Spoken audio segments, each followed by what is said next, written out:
This is the Vigilante video game review of Fallout 3. Gotta tell you right up front, I love this game. This is really one of the most awesome games on the Xbox 360. I love the post-apocalyptic, genre. I love the RPG genre. Kind of, it's very similar to the engine-wise of Oblivion. So you can kind of imagine that if you played Oblivion, and the merging of them, perfect, and it brings all the good stuff from Fallout 1 and 2 if you've played those, and brings them in. It's a different game from Oblivion. I don't want you to think it's just like a reskinning. It does use the engine, the outdoor environments, but the RPG system is different. It's got this kind of real-time action point system of VATS where you can kind of jump in and do kind of like a turn-based type combat. Completely different from Oblivion. The RPG system is completely different, and it's just awesome.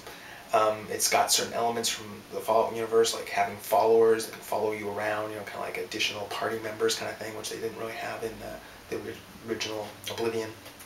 So they did a lot of enhancements to the engine, and it made it feel very much like the Fallout games. It's really a translation from isometric to more of a little bit more real-time first person, third person type perspective, and they did an awesome job. So highly recommended. If I were to give this a rating from 1 to 100, I'd give it probably a 98, and only 2 points off because there are some bugs with it that, if of course were fixed, would probably be 100. But there are a couple little small minor bugs.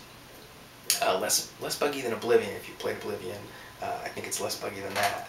And it's even probably more complex, because of the addition of these followers and some other kind of mechanics that make it still a much less buggy game than Oblivion. But still, there's a couple bugs. It's very hard to get a vast, huge open world game with all these different environments and characters and creatures and everything to work seamlessly.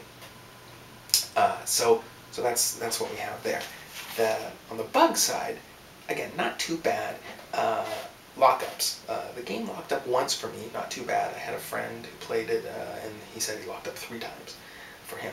So I guess it depends on some events, maybe weapons, certain perks that you take, things like that can influence how much or how little it locks up, but it does happen. They have a great save function. You can save anywhere, anytime. I don't think you can save right in the middle of combat. If bullets are flying, I don't think you can save, but you can save pretty much any other time. So even with enemies, if there's an enemy around the corner, you can save and go for it. So I would take advantage of the save system, not just because of the bugs, because again, that's not too big a problem, and the autosave system does save often.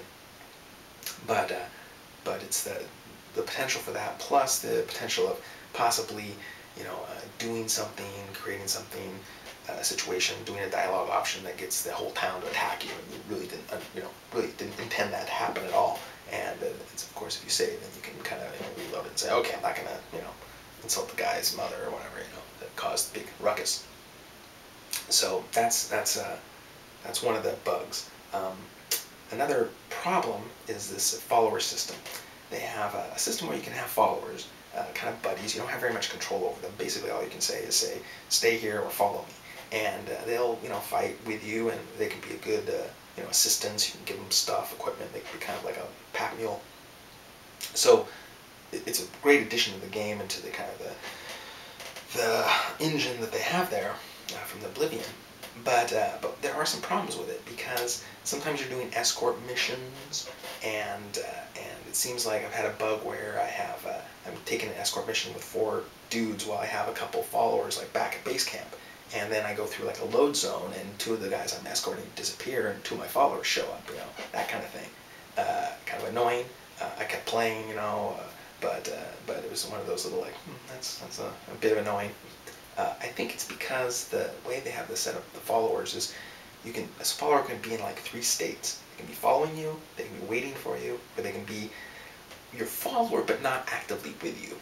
Like you tell them to go back to your own house and quit, basically, but they're still there if you want to kind of go back and re-recruit them into your party. So I think that I was using the stay at my home base but still be a follower, but just kind of wait for me at my my apartment, and And I think that isn't really intent the way you're supposed to use that function, so it sometimes gets confused. It's not completely fixed, or it's not completely like, QA'd and verified in all situations that it'll work correctly. So again, that's a little caveat, but once you kind of figure it out, it's not a big deal. One of the things that isn't really a bug, it's kind of, you can exploit it, and it affects your followers and it affects the enemies too, is path planning.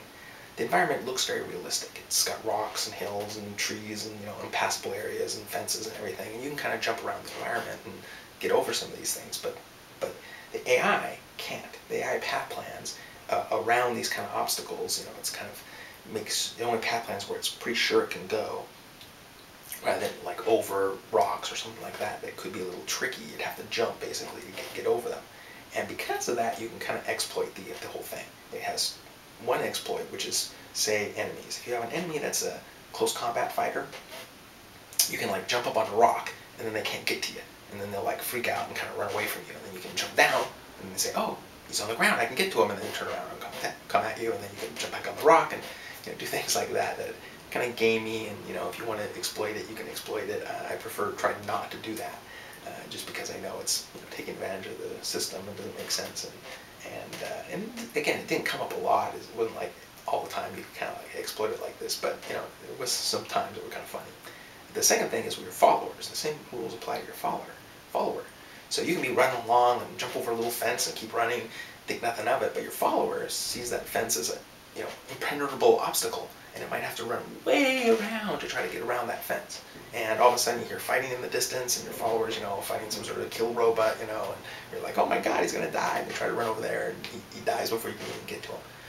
Again, once you learn the path planning and kind of understand it, you can kind of anticipate these things, so it's not a big deal. You can say, oh, if I jump over this fence, my follower's gonna run around, so I'll just try to find another way around, and things like that. So it works out pretty good, but you do have to like learn it. The other issue, it's not a big issue, but it's difficulty. It's a pretty easy game. I think if you've ever played any kind of shooters or RPGs, I think you'll be quite at home with this game. And I played it originally on, you can change the difficulty anytime, which is awesome.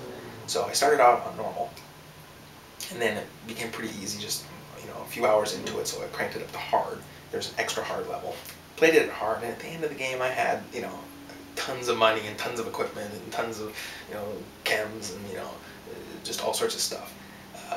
So I'm playing it a second time through, and I'm playing it on extra hard, and again, it doesn't seem that much harder, It is harder. Certain monsters are scarier, but again, I still have lots of supplies and stuff like that, so it doesn't seem, that hard basically. So again, I wouldn't play it on below normal under any circumstances, and probably if you're a good gamer, you want to crank it up to hard right away. But that's about it. It's an awesome game. It's really fun. It works. It's like Oblivion, but completely different. So if you like the Oblivion engine, and the outdoor worlds and the vistas and all that kind of stuff, you're gonna love this game, because it takes that kind of engine and system, and then puts it into a whole different RPG system itself, and a whole different genre. So it's awesome. Big thumbs up. Little insider information for you. They're going to be coming out with expansion packs for it. But unlike Oblivion, where they kind of dribbled out these little things, oh, here's some horse armor, and here's a little, a hideaway that you can get, or whatever, they're going to come out with big expansions, big expansions that are, really solid games, and they're going to be, priced expensively too, but they're going to be worth it, but you'll need your original disc. So unlike a couple of my buddies who sold their Oblivion disc, and then only to have to buy it back to be able to play the expansions, I'd hold on to your Oblivion or your Fallout disc ready for those expansions when they come out, if you're a super fan like I am. So, James Farley, Vigilante Center, Vigilante, out!